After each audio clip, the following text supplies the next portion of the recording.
Dan. What's up, Alex? We are meeting and it is early. It is very early. 'Tis but the crack of dawn. It is. Yes. So why are we, Boards and Bottles guys, coming to you this early in the morning? Well, we haven't been to bed yet.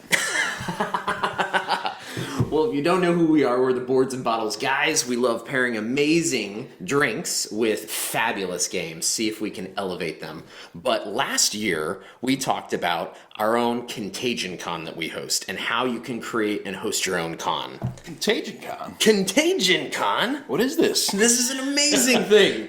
It's something that we started right when the pandemic hit. We couldn't go to our board gaming retreats like we like to, so we said, you know what? We're going to mask up, hand wash, and play some games on our own. Yep. And it just started with a humble little group, and it keeps growing every year. Definitely, yeah. Yeah, it started off with us, too. We weren't able to attend a convention, and we said, we got the weekend off. Well, let's just game anyway. We'll see if any of our guys from our group will come with us, and they all did. We were sleeping on cots on the floor, and yeah, 6 guys, 2-bedroom condo. It was raucous fun. A lot of sleeping nose to toes. No. A lot of guys on the floor, though. So last year, we did a special that was all about how you can run your own con. How to set it up, maybe some ways to get around some hurdles that we had. Yeah. So now we're veteran pros. This is year 6. Year 6. Yeah. So I feel like it would be good to talk about expectations. Sure. Not just ours, but everybody coming in too. We care what they think. Yes, you care what they think. So that's a good point you bring up, right? How much do you care about other people's expectations coming in? Is it your responsibility to manage everybody's good time? No. It's not. It's not. But managing everybody else's expectations can help to make it a super memorable experience. Definitely. And mitigating maybe our own expectations too. Sure. Because I think whenever we start, we go, oh, we could do this, and we could do this, and this. Yep. And then you go like, shoestring budget, and Yep. bring it back in. Yeah. Or you end up playing a TI4, and it takes an entire day, and you're like, how many games do we play this whole weekend? We played 3. 3 games. Right. And you walk away with that. Yeah. Especially when the same guy wins, you're like, okay, well, all right. No, it's good to get in a lot of games that like everybody can partake in, especially if you're doing a smaller convention. You know, maybe it's just like ours this year. It's like 10 people in or whatever. So good to get small group. If there are some games you can get everybody in on, perfect. Absolutely. But then mix in some stuff that is small, short, quick, fast. Yep. Right? Yep. And the other part of it, I think, too, is, you know, trying to engage everybody. So you want everybody to play, but you don't want a mindless party game. You know, they can be fun. And you also don't want to get stuck just doing social deduction after social deduction after social deduction. That gets boring, guys. Like, I mean, I can do without any. Yeah. Spoken like a true werewolf. Yeah, I know. It's so true. But that's a good call. So part of the expectation, I guess, is like before our con here, I think we've been asking everybody about what they're really looking forward to. They've come past years. There's at least 1 or 2 new people, so it's good to find out what they're into. And so you can kind of see, well, this person typically likes worker placement games. This is a deck builder. You know, is there a way we can combine these in a game? You know. And so when we're setting our theme, we're also thinking about big wins that can be team games. Yep. Have a lot of fun, play fast, get everybody engaged, get the tempo up, and then you can break off once everybody's kind of getting to know each other and Sure. and say, you like these games. Here, we've got a few options. Why don't you guys take that and run? Yeah, absolutely. And it's important, too. One of the things that we've found is it's important to not try to overschedule things. So we've tried to involve the whole group in everything the entire time before. And you got to consider that some people can't sit at a gaming table for 14 hours in a day. Like, some people are good playing for like 2-3 hours, and then they need an hour break. So you got to build in for that. And it's just like, we'll do what we've kind of decided is we're going to do one, we call them capstone games, where we try to involve everybody. And then the rest of it is pretty much open gaming, although we do schedule some things like, I think we're going to an Irish pub one night. Oh, yeah. And we will be, we're going to do a fire every night. But especially with the fire, some people are like, all right, it's 8 p.m.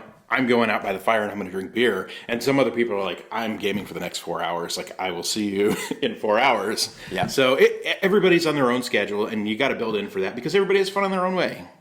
I like that you brought up the Irish pub. Yes. Because what I always try to do is I try to find a place that is going to be overly thrilled that we're there. Mm-hmm. Because there are so many chains, places that you say like, hey, I'm bringing 10 people into town. Right. We'd love to set up a reservation. They go, sure, you're our third party of 10 that night. Yeah. You know, you're not going to be special. It's not going to be a special experience typically. No.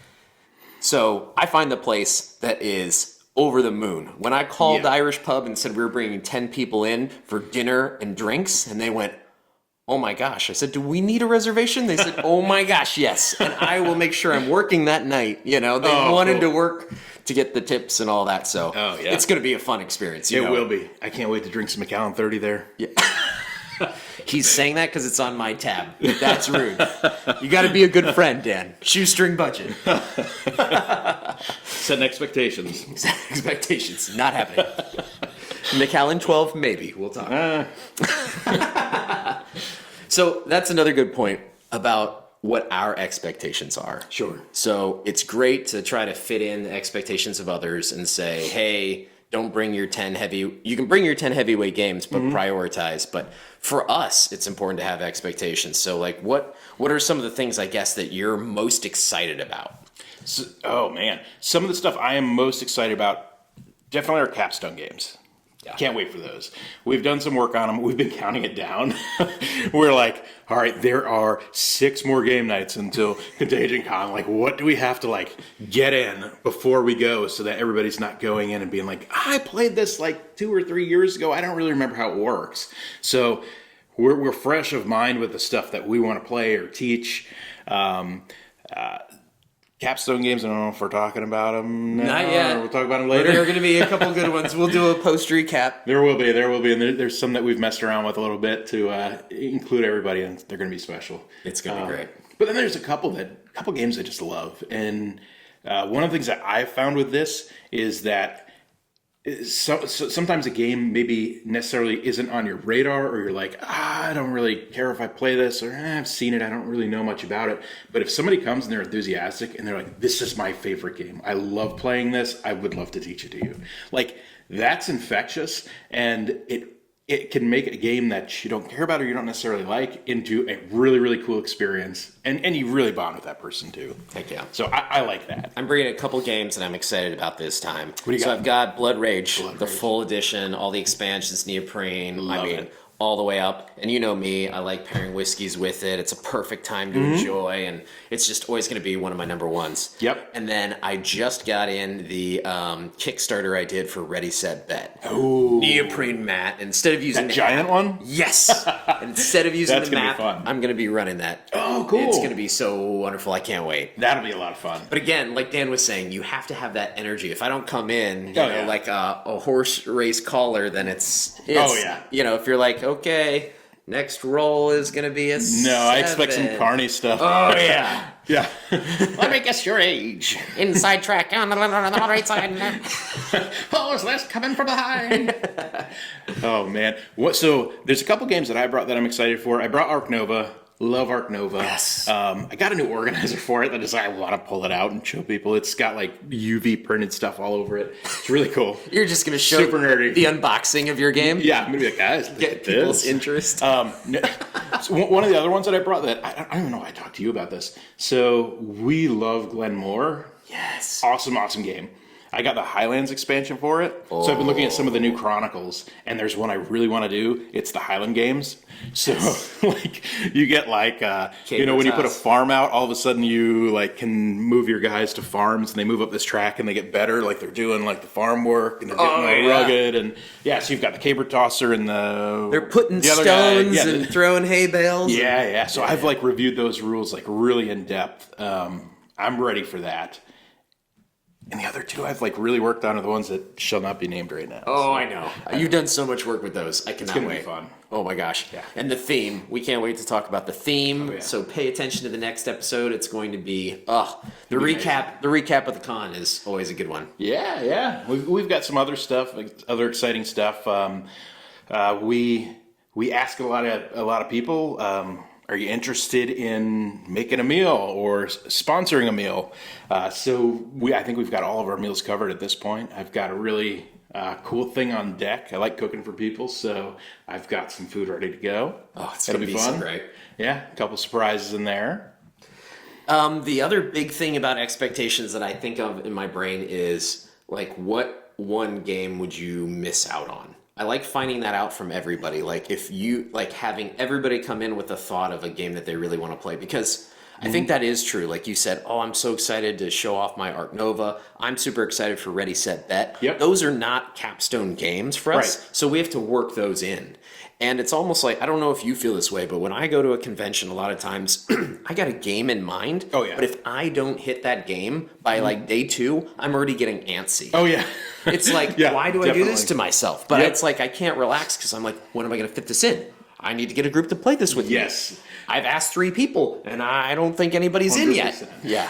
I remember, so at the retreat last year, I remember Rock Hard was like super high up on my list. We could never find it in the library shelves because everybody kept taking it. So there's one morning where we got up like super early and we grabbed it because we're like, look, this is high up on my list and I can't find it, so we got to get this. So yeah, I totally hear what you're saying. Yeah. One of the ones that's high on my list. So some of you may know Mr. Rod Phelps. Yes. Yeah. So Rod's going to be joining us this year, and one of the games that he loves that I think we all love is Return of the Dark Tower. So he's going to be bringing that fully Rod Phelps level painted. I cannot wait to play that. Like if I had to make a ranking list right now, that would probably be near the top. Like I have to play that. I have to play Ready, Set, Bet. And then kind of our 2 capstone games, and everything else is just pure icing on the cake. That's also a good point because he's going to bring that. You're going to want to play it. I'm going to want to play it. Yep. And then we've got more than half a dozen other people that are going to want to play it. So trying to figure out like, do we do a couple of those in a row when everybody's doing other things, or do you kind of just try to work it because you don't want like people missing out if everyone starts getting that buzz of like, oh, this is so much fun, and you know the energy that comes from that game. So yeah, and you want trying to make sure that somebody doesn't feel like they just are wasting their time. Exactly. Yeah. Idle. Yeah, and you want to make sure that there's people that if they go up and they're like, oh, I'd like to play that later. Like if they really do, like you got to make that happen. And it's one of those things too, where maybe if Rod is the teacher of that game and like there's another session that goes in after and Rod doesn't want to play again, he can always be like, all right, let me run through this quick with you. I'll teach you how to play it. If you have questions, hit me up over here. I'm going to be playing... Rod's playing Arc Nova, right? Like, I don't know. It's probably never happened, but, you know, it could. Just force him. All the games are gone, and there's only Arc Nova left. It's like, we just need one more. He'll be like, take a nap, guys. Yeah, I'm leaving. Yeah. So that's good. So expectations and talking to people and making sure that you know what their top pick is and trying to work it in. Again, you're not going to make everybody happy. No. It's not your mission to make everybody happy. But if you can get some wins and, you know, get everybody into it, that's fabulous. Yeah, and I think so too. And especially when you can bring new games to them. We're trying to play games we've played a bunch of times, so it's not going to be painful. But sometimes I think like some people in our group have never played Ready, Set, Bet, so it's going to be a fun. There'll be a little bit of teaching. They're going to get into it though. Yeah, it's as long as the person running the game has some knowledge of how it works, and I'm not just talking about like I've read the rulebook once, but like I've sat down, I've looked at the mechanisms, I know how this game works. There's nothing worse than like sitting down and being like, all right, let's play a game, and somebody picks out the rulebook and just starts like reading from it, or they're like, let me see, I don't know how this. So just be ready. That's my expectation is at ContagionCon. We've talked about it. It's not really the place for new games. And we do, like at game night and stuff, we do sit, like we'll sit down and we'll be like, I've read the rulebook once, this is going to be a learning game. Like if you don't want to do this, you don't have to, but you want to work through it with me and we'll learn it together. You can totally do that. But if you're going to try to engage everybody there, it's not the place to be like, okay, everybody takes 3 cards. The round's dealt into phases. Phase 1 of 7. No. Here's a setup. Everybody should have 2 gold, 1 gem. No. No. Although I did get 4 all-play games, the little box games, Sure. quick teach, 10-minute learns, so it's easy enough to Yep. like one morning or one night, just look at those right before Yeah. bed or first thing in the morning. Yeah, sit on get the yourself can. ready. Read some rules in the morning, and you're ready to go. Yeah. So I've got those. I don't have them all in my brain. They will be. Yeah. We'll play them. It'll be Yeah. good. Good palate cleansers, as I say. Well, Do those. I am also just excited about where we're headed right now. Amazing. There's a place called Gasper's if you're ever in and around Tampa. And we always try to start out the con by getting everybody to kind of drive to have lunch nearby the place so we can all kind of migrate and get there around the same time. Yeah. To start it all, because I like to do an opening ceremony. Yeah. Kind of fun thing. So try to get everybody there. So this time it's Gasper's. Gaspers. Oh, How, so good. How much do you love Gasper's? I love Come it. on, tell the people. I'm so excited. Like we've been playing. We talked about this. I think in December. So it is currently April. Yeah. I had to look at my watch to figure out what month it was. But yeah, it's currently April. So we've been talking about this for like 5 months. And Alex and I, we challenge each other typically before we do a Gasper's trip. Like, this isn't just like, hey, it's Sunday, like, let's make this trip. This is like, you must accomplish a goal to be rewarded with going to Gasper's. Yes. It's free samples of, It is. it's like try Hundreds. before you buy. Hundreds of bottles. Like hundreds of different bottles of whiskey and Yeah. fabulous stuff. Not like just, Johnny Walker Red and, Glenlivet 12. It's tons of other stuff. Oh, yeah. So, extraordinary collection. They always have some new edition. They're really good about getting new editions, Yeah, single some barrels, weird stuff. full strength, Yep. cast strength, single cask, single barrel. I cannot wait. Oh, it's so good. And so we typically, we didn't pack as many bottles as we typically pack. They've also got a giant beer cave, so we haven't had to shop for beer beforehand. So yeah, we're going to hit up Gasper's. We're probably going to drop some money at Gasper's, and then we will go on to our home for the next couple days. ContagionCon 6. Yeah, and so Gasper's, the other piece of it is they have this giant liquor store. They also have a tiki bar. They also have a restaurant. They also have a conference hall. So amazing. we will partake in some samples. We will go have lunch and then Head off to our decompress a little place. bit. Yeah, definitely. It's going to be fun. So I'm going to let you in on the secret because 2 weeks from now we're going to be posting about how this went. But I'm going to give you a little heads up that the theme for this year is ContagionCon 6, The Sixth Sense. So start thinking about for yourself, what games would you pick? And then you can check out our next video to see if that's exactly what we did or not. Definitely, and next year will be ContagionCon 7. So if you guys have ideas for themes of 7, or if you want to get to know us a little bit and try to attend 7, let us know. So true. That would be fun. Yeah. Awesome. All right. Well, Dan, what do we say? Oh, let's game hard and drink. Hydrate. Yeah. Cheers, everyone.